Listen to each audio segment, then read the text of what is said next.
Hello. This thing happened to me a few months ago. I just want to share it with somebody. It all started at my friend's party. He's an artist who rented out a loft in the industrial part of town. If you can picture what a place like Detroit looked like in the 1920s, that's what this area looks like. A bunch of old turn of the century factories crammed into 10 blocks, and they all look like shit. Most of them are abandoned. They damn well should be. So I partied a little too hard that night. I decided to crash on the couch at the loft. I was shit faced, man.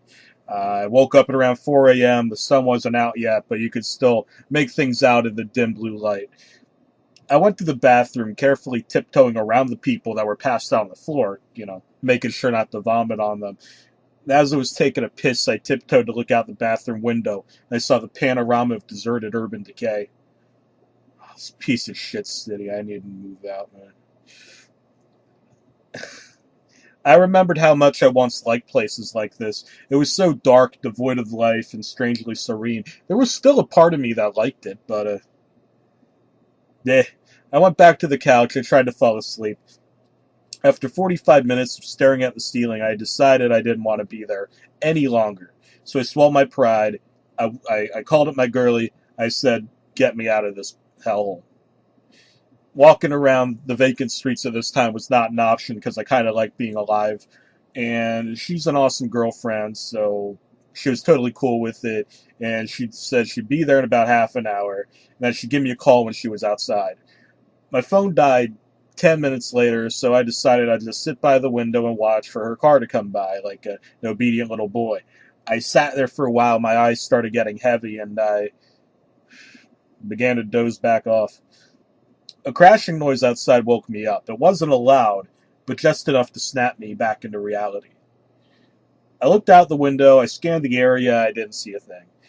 Across the street from the loft, near a mountain of garbage bags and one of those enormous dumpsters, I saw a computer and a monitor smashed against the floor that hadn't been there before. Okay, whatever. My girlfriend arrived and went downstairs. I said, "Hi, hey, honey," we kissed. When we were about to pull away, I remembered a friend of mine who blew out his power supply. So I said, "Hey, baby, just a moment." I walked out. I went to the dumpster. I dug through it like an old homeless lady. And there was a monitor. It was worthless, but the tower seemed to have suffered almost no damage. So I put it in the trunk, and off we drove. About a week had passed. I completely forgot about the tower until my GF called to let me know it was still in the trunk and that if I really cared about her, I should get it the fuck out. That night, I brought it home. Before I took it apart, I decided to hook it up to my monitor to see if it still ran, and guess what? It did. It ran Windows XP. It looked like it had been wiped clean. Being the perverted, excellent person that I am, I decided to search for words like tits and pussy in hopes I'd find some sort of secret stash full of weird, deviant porn the previous owner forgot about. Uh, the search came up nothing. Frickin' ugh. Searched for picture files, nothing. I was alone with no material. I searched for movies, though. One file came up. It was an AVI inside a folder titled Barbie, hidden in the Windows System 32 directory. Oh, great. Some plastic Mattel, frickin' little girl fairy shit. Great. So that's what I got. I don't want that. I want porn.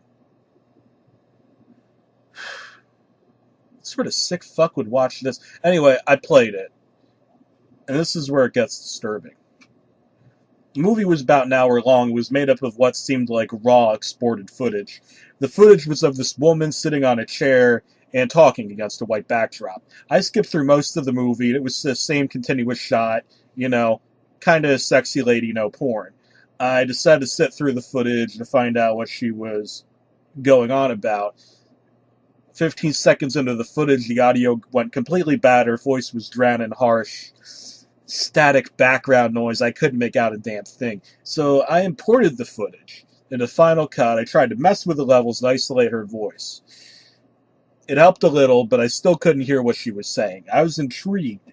I began to really pay attention to her face and her body language, and it seemed like she was being asked some kind of questions because she stopped to listen sometimes, but then she continued to talk. About 15 minutes into the footage, her face began to redden and contort as if the questions are bothering her, but she continued to answer them anyway.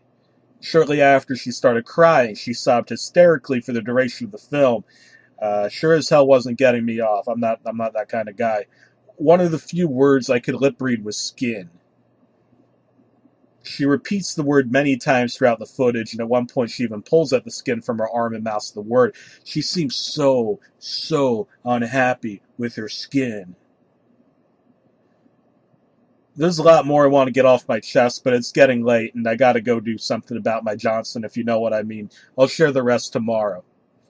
But, God save your soul, because this shit's pretty heavy. Well, you're still here, huh? You're a true friend. I'm going to tell you more now, and, I hope you have nothing in your mouth, no spit takes or whatever. Anyway, the video. It kept on building and building, and about 40 minutes in, she's crying so hard she could barely look at the camera. She stopped talking at this point, and the rest of the footage was just her crying, her head down, crying. Oddly enough, she couldn't get up or move. The screen just faded to black. I was fucking dumbfounded, man. I played the whole thing through many times that night, trying to find inflections and nuances in her movement that reveal anything else about what was going on, or at least a VAD shot or something. Some cleavage. I felt so dissatisfied. I wanted to know more. That's when I noticed that there was about 10 more minutes left on the timeline after the screen went black, and about 2 minutes in there was more footage. The footage was extremely shaky, almost unwatchable, and depicted a pair of legs walking along train tracks. My guess is the camera was accidentally left on and is being carried somewhere.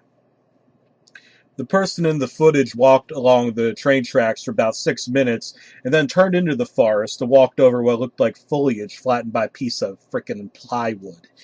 The person continues on this makeshift plywood road until the movie clip ends. Now, my heart started beating with a different sort of excitement, because there were train tracks a few miles away that looked very similar to the one in the video. Well, fuck it, I had to check it out. I called up my friend Ezra. He's 6'4", 250 pounds of mostly muscle. We used to tease him. We used to play the Better Than Ezra song and piss him off. I convinced him to go on a little adventure with me.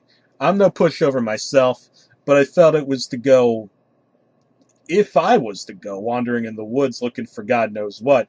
Some extra muscle couldn't hurt, right? This whole idea of investigating the video had me so excited I couldn't sleep. I could barely even think. The next morning, on a sunny Saturday, I took my flashlight, my camera, my 7-inch Kabar with a black finish and serrated edge. I don't know why you need to know all that, but I can barely think right now. And I went to pick up Ezra. I got to his house. He wasn't even awake. When I woke him, he pretty much told me to go fuck myself. Well, I was already packed. I mentally prepared myself to do this, so I decided to go on through it without that little prick. I don't care how big he was. He was little. He was a little prick. I parked my car at the train station, took my shit, I hopped onto the tracks. After walking for about 2 hours, I saw a broken piece of, guess what, plywood, and my knees almost buckled with excitement. I searched the nearby foliage, and there it was. A little plywood trail leading into the forest. I walked slowly along the trail, paying close attention to everything. I'd stop occasionally, kneel down, listen for anything or anyone, but it was so quiet. This was one of the most nerve-wracking things I've ever done in my entire life. I didn't know what to expect at the end of this trail. The dense tree line gave way into a little island of grassy field, and then I saw it, a house being consumed by the forest. From the looks of it, no one had lived there for 20, maybe 30 years. I got my camera, I snapped a few pictures. A few yards away from the house was a tool shed made of rusty sheet metal. I just sat there, among the trees for a while, absorbing everything, whatever, just letting it all in. You don't see things like this around here every day. An abandoned house. What? Why? I didn't want to go into the open field. I had this bad feeling that something would see me. Yeah, I know. Call me chicken shit. It took me a while to muster the courage to go into the house, but you know what? I did it. The door was partly opened. I wasn't going to knock on the door. No one was going to be there. No one probably been in there for 30 years. I pushed it open with a flashlight. Was relieved that the inside was actually very well lit. I put my flashlight away, got my camera, took a few more pictures. There was no furniture. The floor was riddled with bricks and wood and rubble, and some of the walls had huge holes in them. When I went in further to explore, I saw some things I didn't pay much mind to in the moment. But now that I think about them in hindsight, they're... I don't want to say they bother me, but they kind of do.